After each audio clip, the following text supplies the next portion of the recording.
السلام عليكم ورحمة الله وبركاته. أهلا بحضراتكم متابعينا الأعزاء في حلقة جديدة من معلومة مع دكتور أحمد الشافعي. بقالنا فترة كل يوم نصحى على دواء جديد للكورونا. الحق لقينا إن الفياجرا فعالة جدا في الكورونا، واحد تاني يقول لك لا لا لا، الانجليز بيقولوا ان الديكساميثازون هو اللي عمل الصح مع الكورونا. يطلع واحد تالت يقول لك يا عم ما تروح للحاجات الطبيعيه، ده بيقولوا ان عرق السوس رهيب بيمنع كل مضاعفات الكورونا. يطلع لك واحد رابع يقول لك لا لا لا، ما سمعتش عن ماده الايفرمكتين اللي موجود في الايفرزين، ده هو ده اللي قالوا ان الاف دي اي وافقت عليه وقالت ينفع يستخدم كمان في علاج الكورونا. يطلع لك واحد خامس يقول لك ده في واحد من المسكنات اتكلموا عليه الفتره الاخيره ولقوه هايل في موضوع الكورونا، وكلنا طبعا تايهين في دايره الهري العلميه الكبيره اللي ماشيه دلوقتي. حلقة النهاردة هنجاوب فيها بشكل علمي على أهم 5 أدوية عليهم كلام دلوقتي في الكورونا. أستأذن حضرتك لو أنت طبيب أو صيدلي أو حتى متابع للقناة، اعمل شير للفيديو وخلي الناس كلها تعرف الصح إيه. أنا كتبت بوستات كتير بس لقيت إن الأفضل هو إن أنا أعمل فيديو يوصل للناس يفهموا منه حقيقة الموضوع ده إيه، عشان نمنع الكارثة اللي بتحصل. أستأذنك قبل ما ندخل ونجاوب على الأسئلة، فعل اشتراك حضرتك في القناة ودوس على اشتراك أو سبسكرايب، ما تنساش تدوس على الجرس عشان يجيلك كل جديد، اعمل لايك وشير الفيديو عشان الناس كلها تستفيد. يلا بينا نجاوب على الأسئلة. أهلا بحضراتكم. اسمح لي الأول أقول لك 3 نقط مهمين قبل ما ندخل في موضوع الأدوية بتاعت الكورونا، نتفق عليهم من دلوقتي وكل الحلقات اللي جاية إن شاء الله. أول حاجة، العلم دايما ليه المصادر بتاعته وليه المبادئ اللي بنقدر نعرف بيها إذا كانت المعلومة صح ولا غلط. فاستأذن حضرتك ما تاخدش معلوماتك الخاصة بالأمراض أو بالعلاجات بتاعتها من الأخبار العادية أو من مواقع السوشيال ميديا، لأن بمنتهى البساطة اللي بيصيغ الخبر كل اللي يهمه إن يكتبه بشكل يخلي أكبر عدد ممكن من المتابعين يدخل يقراه، وبالتالي زيارات الموقع أو زيارات المجلة والقناة دي تزيد أكتر، وبالتالي الإعلانات تزيد، وفي الآخر حضرتك الضحية إنك أخدت معلومة غير مكتملة أو قد تكون 100% غير صحيحة. النقطة الثانية ودي مكملة للنقطة الأولانية، عشان نحكم على أي دواء إن هو فعال في أي مرض لازم يكون مبني على تجارب سريرية جيدة واتعملت على عدد كبير من الناس عشان تثبت كفاءته في علاج المرض ده، وكمان نشوف معدلات الأمان معاه وقد إيه أعراض جانبية ممكن تظهر يقدر يتحملها المريض، وبعدين الدواء ده ياخد موافقة استخدام. وطبعا بحكم ان احنا في حاله ما مرناش بيها من 100 سنه فاتت تقريبا، وهو الجائحه بتاعت الكورونا، فاي دواء بيثبت اي فعاليه على تجربه سريريه حتى ولو كانت صغيره بيبداوا يجربوه على عدد اكبر يمكن يكون فعال وياخد موافقه للاستخدام الحرج اللي هو الامرجنسي يوز بس. وزي ما قلنا ده بيكون مبني على نتائج الابحاث السريريه اللي اتعملت على المرضى، مش على الاكسبيرمنتال او التجريبيه اللي معموله داخل المعمل، عشان دي مش هتعبر بشكل فعلي على فعاليه الدواء داخل المرضى. معلش استنى عليا، الكلام ده مهم للي جاي.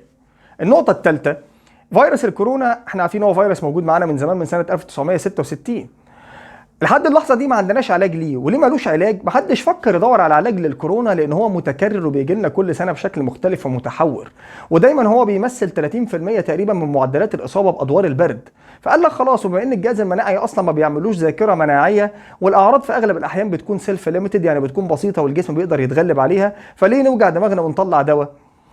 فعشان كده الحل دلوقتي اللي قدامنا يا اما ندور على انتي فيروس جديد او ندور على حاجه قديمه تكون فعاله ضد الكورونا وتقدر توصل جوه الدم بتركيز كبير، تتخزن جوه الخلايا في الرئه بتركيز كبير عشان تقدر تقتل الفيروس، او ان انا انسى النقطه دي خالص وادور على الحته الاهم، ان انا ازاي ادور على دواء يمنع مضاعفات الاصابه بيه اللي هي كانت بتحصل عن طريق الهجمه المرتده اللي كان بيعملها الجهاز المناعي اللي هي السيتوكاين ستورم، اللي كانت بتؤدي الى حدوث زياده في معدلات الجلطات في الرئه، ضمور الرئه، تليف اجزاء من الرئه، وفي الاخر تؤدي الى زياده معدلات الوفيات. تعالوا نشوف الادويه ال5 اللي هنتكلم عليهم النهارده اللي بقالنا فتره الدنيا مقلوبه حوالين منهم، ونشوف ايه الدلائل العلميه اللي وراهم. الدواء الاولاني الفياجرا، بقالنا 48 ساعه الدنيا مقلوبه على السوشيال ميديا، الحق بيقولوا ان السيلدنافيل او الفياجرا هو افضل علاج ممكن للكورونا. جبتوا الكلام ده منين يا جماعه؟ هل في دليل علمي على كده؟ هل في ابحاث كافيه اتعملت على كده؟ تعال اقول لك انا الحكايه بسرعه. السيلدنافيل واحد من الادويه المشهوره جدا كاشهر دواء لعلاج ضعف الانتصاب، واخد موافقه على الاستخدام من منظمه الادويه والاغذيه الامريكيه سنه 1998. الدواء دوت بعيدا عن كونه منشط جنسي او زي ما قلنا بيعالج ضعف الانتصاب، ليه كمان فوائد كويسه جدا على مستوى ارتفاع ضغط الدم الرئوي، وفي حالات كمان تليف الرئه. انت قلت تليف الرئه؟ وانا قلت لك من شويه ان تليف الرئه هو جزء من اسباب الوفيات مع الكورونا. فقالوا خلاص بشكل كده نظري، بما ان الدواء ده بيزود الدم اللي واصل للأنسجة داخل الرئة، وبالتالي هنمنع نوصل لمرحلة الاختناق البسيط للخلايا، وبالتالي ما يحصلش عندي تليف أو ضمور في الرئة، وما نوصلش لمعدلات الوفيات. الكلام ده جميل، الكلام ده جميل، بس نظري. إلى اللحظة ديت اللي أنا بكلم حضرتك فيها مفيش ولا دراسة نشرت عن كلينيكال ترايل، يعني عن تجربة سريرية اتعملت على مرضى بعلاج السلدنافيل وشافت نتيجتها، أي تسريب يخرج للميديا الكلام ده قلنا ملوش أي قيمة إلى حين أن ينشر البحث. خد بالك من حتة كمان مهمة، واحد يقوم جاي داخل على موقع زي clinicaltrial.gov ويقول لك يا عم هو ما في كلينيكال ترايل موجود هي بتقول إن السلدنافيل ينفع. حضرتك في فرق إن في تجربة سريرية أو إكلينيكية مسجلة على الموقع معناها إن هي بتتعمل دلوقتي، انما لسه ما اتنشرتش النتائج بتاعتها بطريقه رسميه، ما اتراجعتش وبعدين مجله وافقت عليها. يبقى الفياجرا لحد اللحظه دي ما فيش ما يثبت فعاليته، فنهدى شويه وما نروحش نلم الدواء من الصيدليات.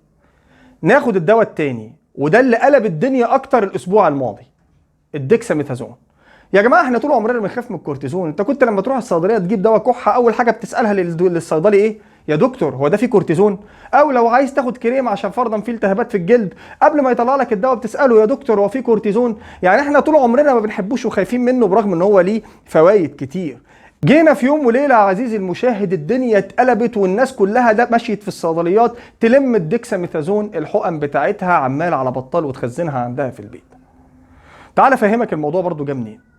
محدش طبعا يختلف عن ان الكورتيزون واحد من اقوى مضادات الالتهاب، وطالما مضاد الالتهاب يبقى بشكل كبير هيكون ليه دور في منع الهجمه المرتده بتاعت الجهاز المناعي، يبقى هنا بيقلل مضاعفات المرض.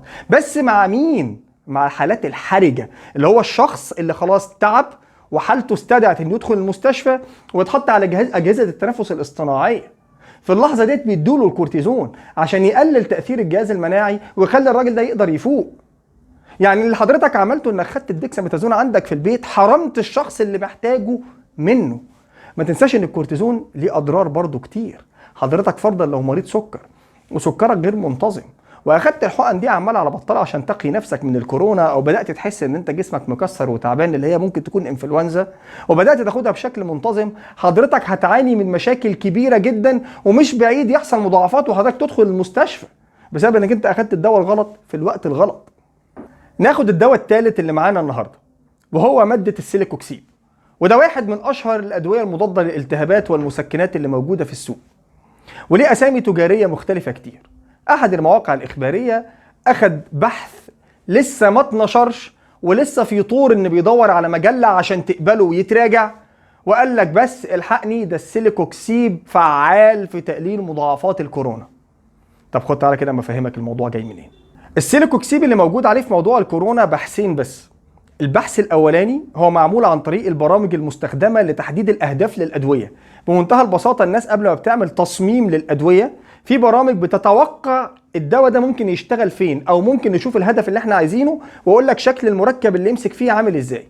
فجاء مجموعه عن طريق الكمبيوتيشنال كيمستري، يعني اما بصوا للكورونا فيروس قال لك ممكن اللي يمسك في الحته اللي فيه من بره ويمنع دخوله جوه الخلايا ماده السيليكوكسيب، واتنشر البحث بالشكل ده. طبعا الكلام ده ملوش دعوه خالص بالواقع، دي ناس قاعده على كمبيوتر طلعت نتائج بس من على كمبيوتر، انها ما جربتش على العيانين. في الوقت نفسه تجربه صغيره خالص اتعملت على حوالي 80 عيان في الصين وادوهم ماده السيليكوكسيب، وقال لك احنا هنقيس حاجه معينه كده عندهم في اليورين اللي هو البول، يعني هنشوف الحاجه دي لو خرجت معناها ان هو مضاد للالتهاب. حضرتك انت ما اخترعتش حاجه جديده، ما احنا عارفين ان السيليكوكسيب اصلا مضاد للالتهاب، والماده اللي حضرتك قستها عندهم في البول دي اللي بتتقاس من 30 سنه فاتت ايام اكتشاف السيليكوكسيب.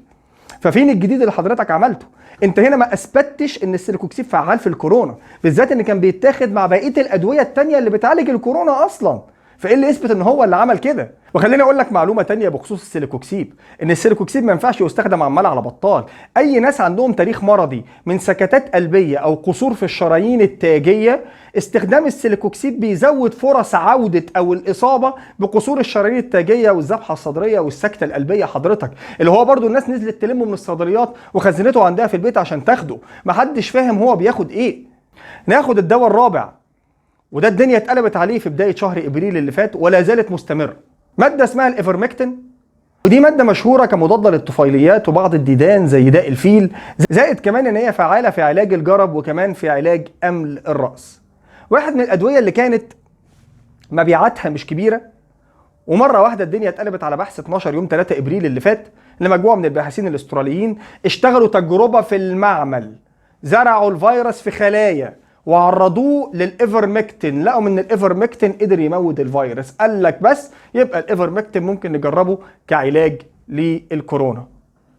طبعا الكلام ده غير منطقي خالص. طيب ليه؟ لثلاث أسباب. السبب الأولاني ان احنا عشان ناخد الإيفرمكتين نعالج بيه الكورونا محتاجين 35 ضعف الجرعه اللي كنا بناخدها لعلاج الامراض العاديه بالإيفرمكتين، وده طبعا صعب جدا ان هو يحصل لان الدواء دوت امتصاصه ما بيكونش عالي وبيخش يتخزن كمان في الخلايا، وبالتالي تركيزه في الدم هيكون قليل فمش هيقدر يموت الفيروس. النقطه الثانيه ان الدواء ده لو خدته بالتركيز ده هيقدر يعدي للمخ ويقفل بعض المستقبلات اللي موجوده في المخ لمنظمات العمل العصبي، وبالتالي ممكن يؤدي إلى مشاكل عصبية ونفسية كبيرة جدا قد تؤدي هي نفسها إلى الوفاة. رقم 3 إن إلى اللحظة ديت ما عندناش أي خلفية عن تعارضاته الدوائية مع بقية أدوية الكورونا. يعني من الآخر إحنا قدام مننا دواء اتعمل عليه بحث جوه المعمل قال لك فعال، لما جينا بصينا عشان يتعمل بشكل فعلي على البني آدمين لقيناه صعب جدا إن هو يحصل.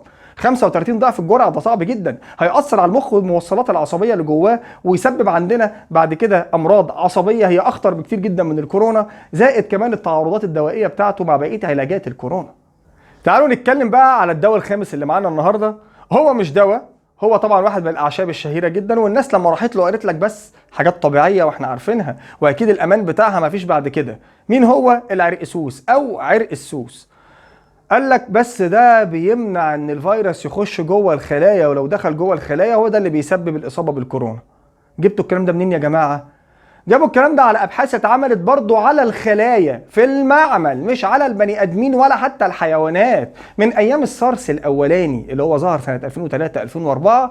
وقال لك في التجارب المعمليه ان ممكن العرق السوس بتركيزات اعلى بكتير من اللي احنا بنشربها ممكن يمنع دخول الفيروس جوه الخلايا. خليني اقول لحضرتك انك لو شربت عرق السوس بشكل متكرر هو ليه اضرار تانية ليها علاقه بالكورونا. لو انت مصاب كورونا وشربته كتير هيرفع عندنا هرمون اسمه الالدوستيرون. رفع تاثير هرمون الالدوستيرون ده يقال ان ليه دور في مضاعفات الكورونا.